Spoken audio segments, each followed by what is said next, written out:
I worked all day.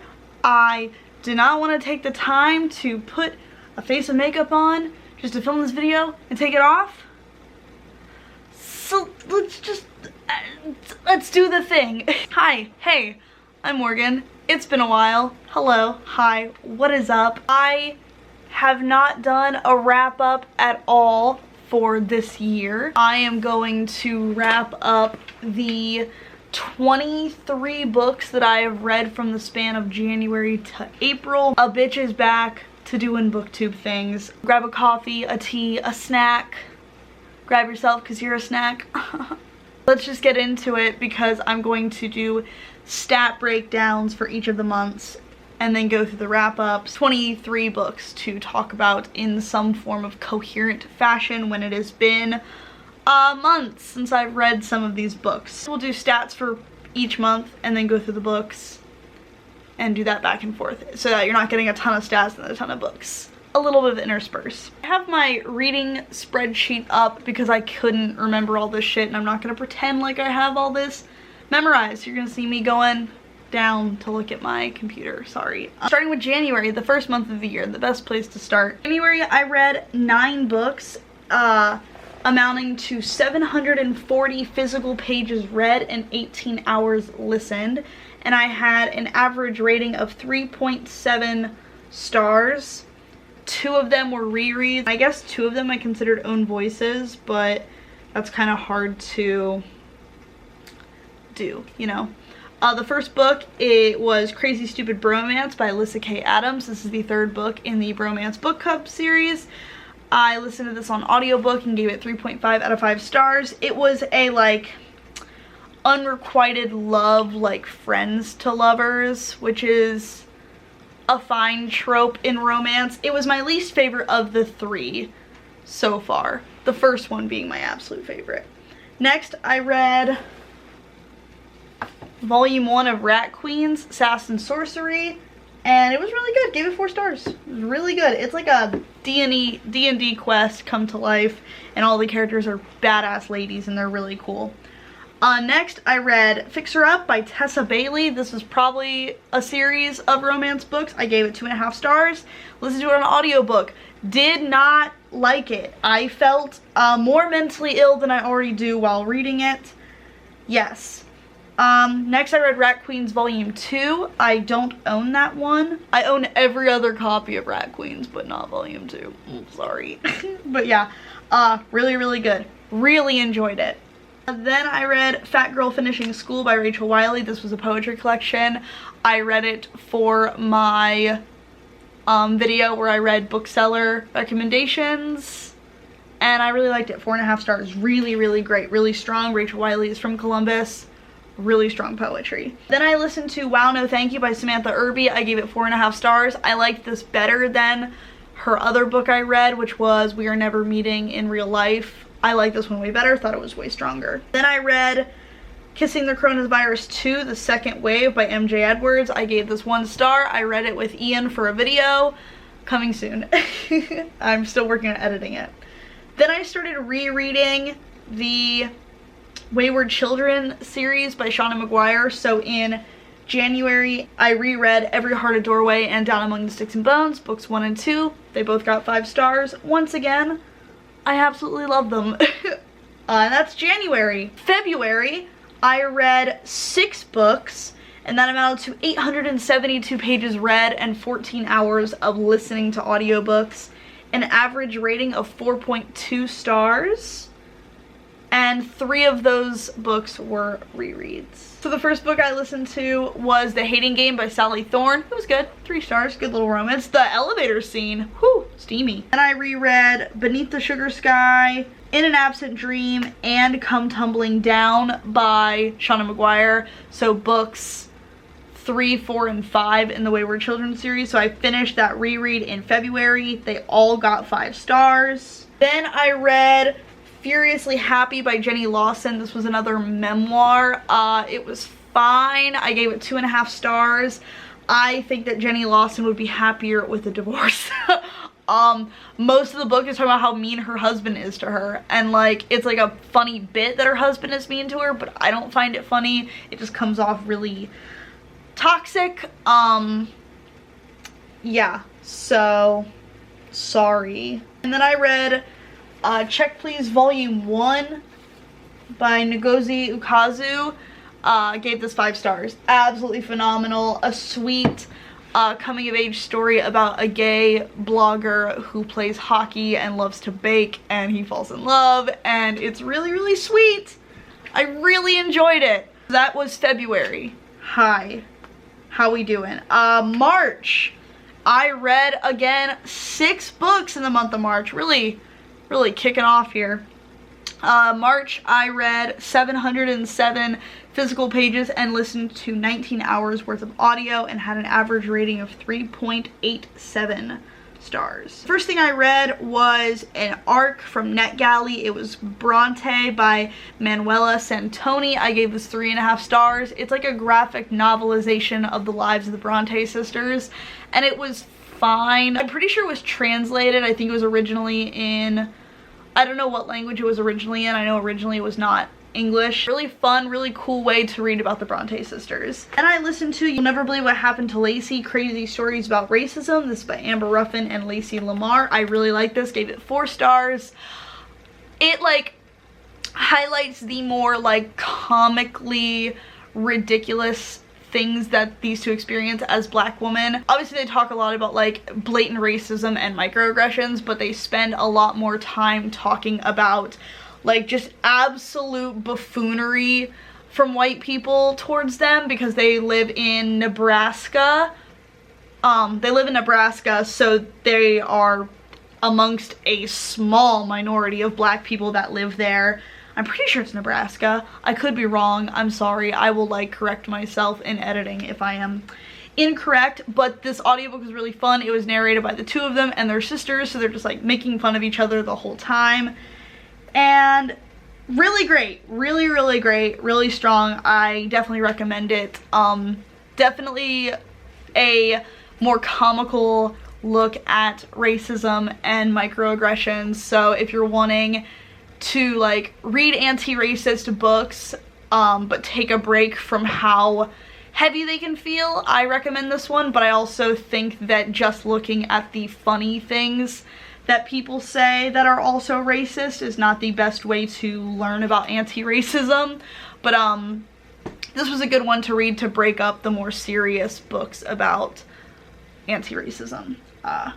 And it was really funny. It was really great. It definitely wasn't like for me in the sense that this was written for like other Black people and people of color to commiserate over like the caucasity. But I also really enjoyed it, even though, you know, I am not the target audience because like I know how stupid white people can be. I am a white people, like I know. But to hear some of these things, like, yeah, there were parts that were really funny, but there were also still some things that were like shocking and horrific and just absolutely just stupid. Just incredible. And I read the second Check Please volume, Sticks and Scones by Ngozi Ukazu, and again gave it 5 stars. So cute. I cried at the end of it. It was amazing. I have not been moved to tears by a graphic novel or a webcomic or anything like that in quite some time, so I felt good about that.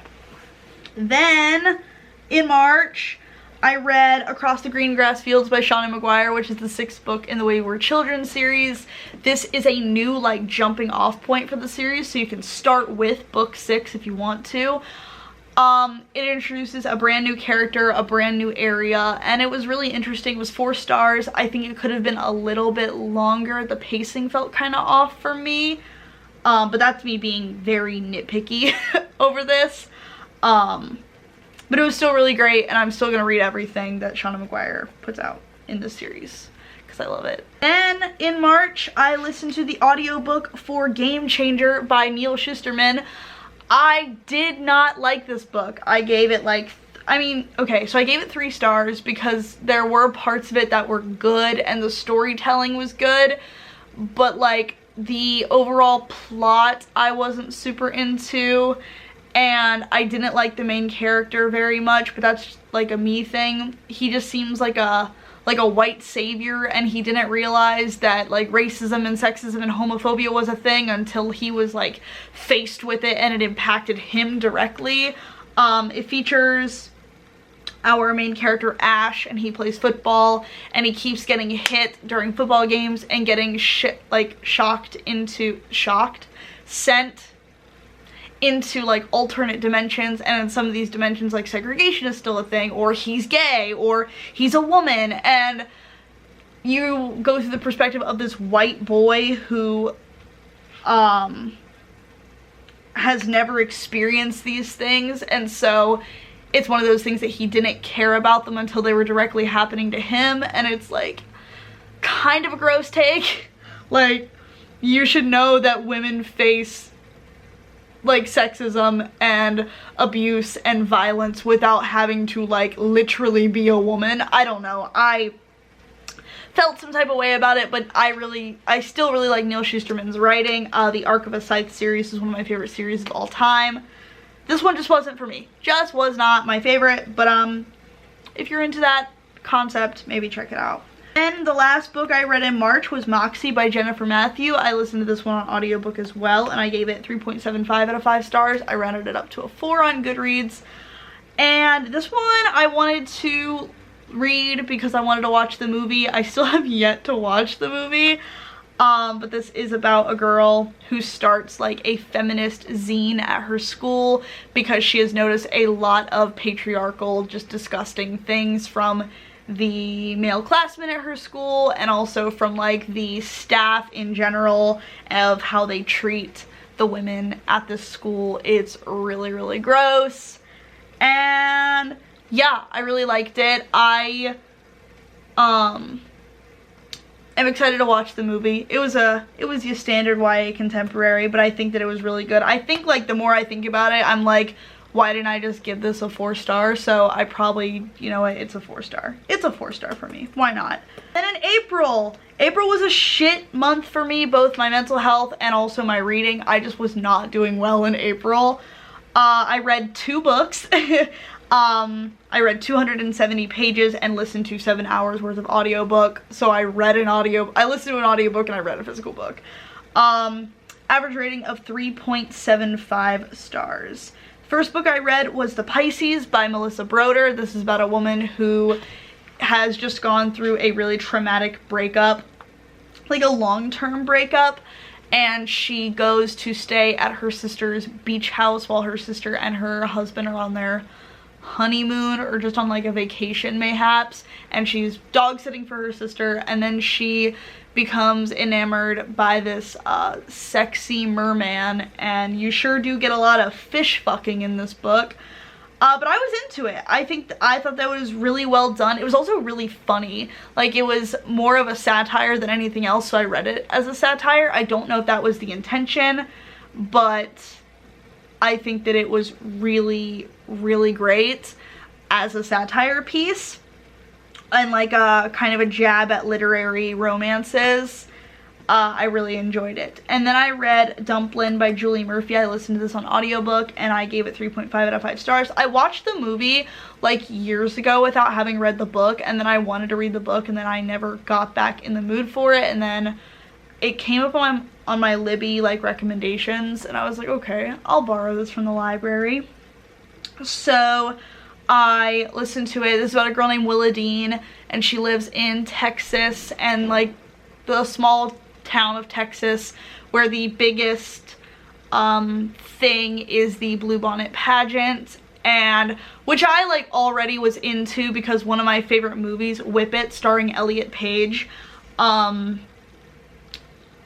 features the Bluebonnet pageant, and it's like such a small thing, and I'm guessing it's like an actual thing that Texas has. And Willa Dean is fat, and she has a lot of like resentment towards this pageant because her mom won it one year, and that is like her crowning achievement, no pun intended. And then Willa Dean decides to